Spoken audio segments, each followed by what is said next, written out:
Setiap kehidupan sudah dirancang dengan sempurna. Tuhan mengerti hari-hari kita sebelum semuanya dimulai. Namun dalam kebesaran kasih-Nya kepada kita, Tuhan bekerja sedemikian rupa untuk mendatangkan kebaikan bagi orang yang mengasihinya. Demikian juga dalam kehidupan dokter hewan Elisa Nugroho. Saya itu dilahirkan di Magelang. Dilahirkan tahun 33, yaitu di Kebon Polo. Anak yang ke-6 dari 7 saudara. Pada waktu saya umur 4 tahun, papa saya meninggal. Mama saya seorang janda, umur 26, menghidupi 7 orang anak. Yang terbesar umur 12. Jadi akhirnya semua anak-anak hanya lulus SD, ya, lulus SD. Tapi saya tak pikir saya harus terusnya. Nah, bagaimana? Jadi saudara-saudara saya itu dari 7 saudara tidak ada yang sampai di SMP. Saya kuliah itu sambil bekerja loh itu, ya. Kelas 1 itu sudah bisa beli bromfit kok loh, ya.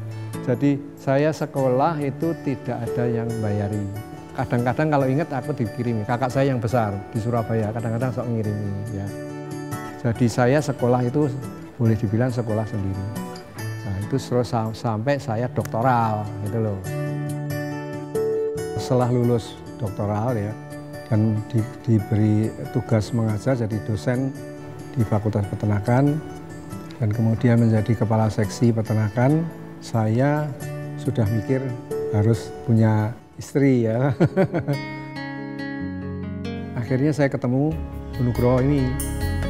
Wah, cantik sekali Bu Nugroho. Sak deretan itu Gondomanan itu paling cantik. Sering di situ ada sepeda motor yang parkir di situ. Jadi saya tidak berani ngabseni, cuma saya sering lewat. Terus satu malam sore-sore saya lewat di depan rumahnya, dia tuh keluar. Saya berhenti, gitu loh. Saya berhenti, saya tanya, namanya siapa?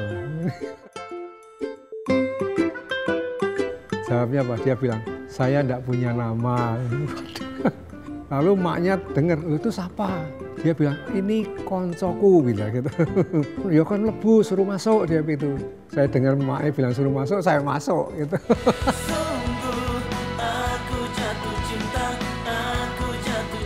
Ngomong-ngomong ternyata dia orang Magelang, di podo Magelangi. Ngomong-ngomong wah dia seneng sama aku gitu, maknya. Ibu Nugroho itu jahit, saben hari jahit serbet, saben malam itu. Tapi Bu Nugroho itu begitu pacaran sama saya, saben malam tak apeli ya, itu sampai tidak bisa jahit, akhirnya suangnya didal kemana. Akhirnya setelah sekian lama berpacaran, mereka melangsungkan pernikahan. Saat berdiri di hadapan takhta maha suci, sebuah acara yang sangat sederhana dilangsungkan untuk merayakan peneguhan cinta mereka. Wah, pokoknya serba tidak ada ya. Jadi di sana cuma makan-makan, pakaian nganten itu juga dipinjemi. Tapi tempat duduknya itu bukan tempat duduk nganten, itu tempat duduk saya itu apa? Jok mobil, jok oplet itu loh.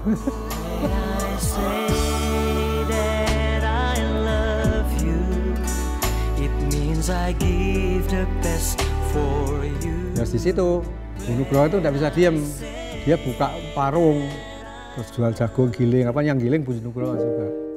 Sampai sementara itu saya diminta Pak Insinyur Seno Sastroamijoyo bikin peternakan sapi, babi, sama bebek. Setelah itu saya dikasih hadiah 11 ekor ayam, terus sama 5 ekor babi kecil ya. Lalu pada waktu di Eko itu umur 5-6 bulan sudah tak kasih susu sama telur, susu telur. Saben hari makan telur terus ya, dari makannya rodok sehat. Itu itu akhirnya lalu pelan-pelan bikin kandang-kandang, bikin macam-macam di situ. Akhirnya lama-lama jadi besar gitu. Dalam perjuangan hidup yang dihadapi oleh Pak Nugroho, dia semakin menyadari bahwa ada sebuah kekosongan yang dialami yang semakin menyadarkan akan kebutuhan utamanya, yaitu Tuhan. Waktu saya sudah di Imam Bonjol, Pak Sudingreso itu berkali-kali datang ke kantor, terus memperkenalkan Tuhan kepada saya. Nggak bosen-bosen gitu. Saya sampai kasihan, kadang-kadang tinggal ngantuk gitu. Jadi saya terima Tuhan itu sejak sembuh dari sakit itu. Ya, terus akhirnya saya mulai doa. Doa sambil nyanyi. Doa sambil nyanyi. Nyanyinya ini satu kok. Mari masuk, masuk hatiku ya Yesus. Dan anehnya juga, saya itu pada waktu itu juga menderita asma. Saya tak lihat loh. Saya tidak merasa apa-apa, cuma merasa apa loh, kok penyakitnya hilang.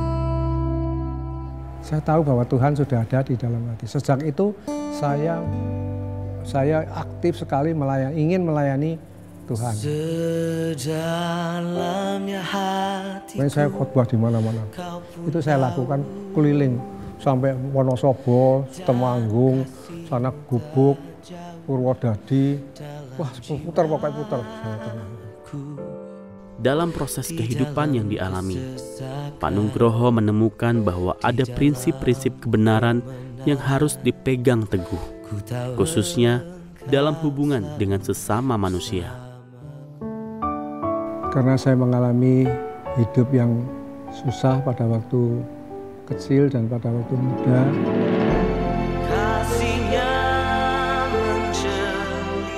maka saya mempunyai cita-cita bahwa hidup ini berguna untuk orang lain. Bukan uangnya yang menjadi tujuan, tapi bisa memberi kehidupan bagi banyak orang.